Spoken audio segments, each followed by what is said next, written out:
Ladies and gentlemen, and fellow survivors of that stunning stag party, how did those two girls get under the table, and what the hell were they up to with that toothpaste?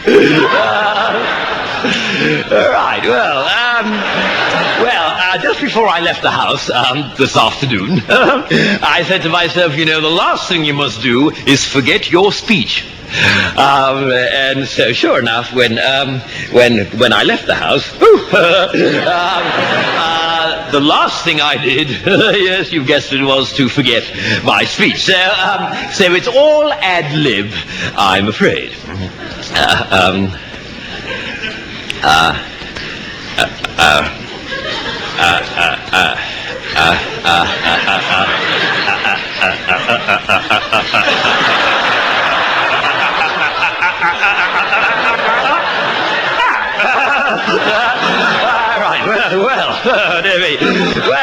Now, where should I begin? I'd like to begin now.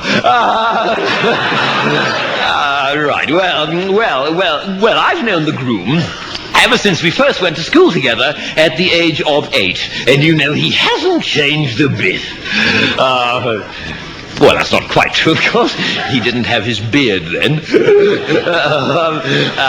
I tell you this, he wouldn't have been able to do whatever he was doing last night with those two extraordinary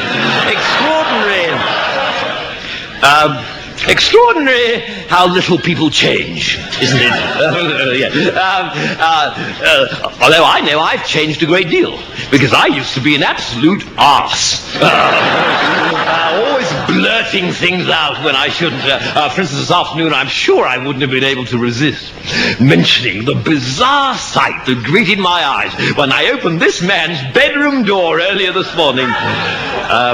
Yes, but enough of that.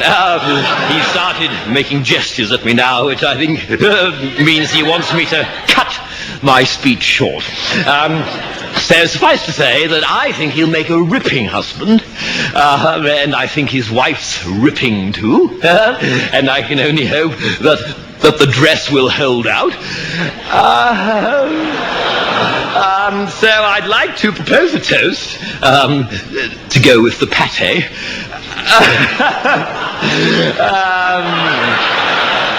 To the groom and to his lovely horse, wife. It's all starting to come back to me now. And I just know that their marriage will be as happy and satisfied as I was when I paid off those two prostitutes earlier this morning. Cheers!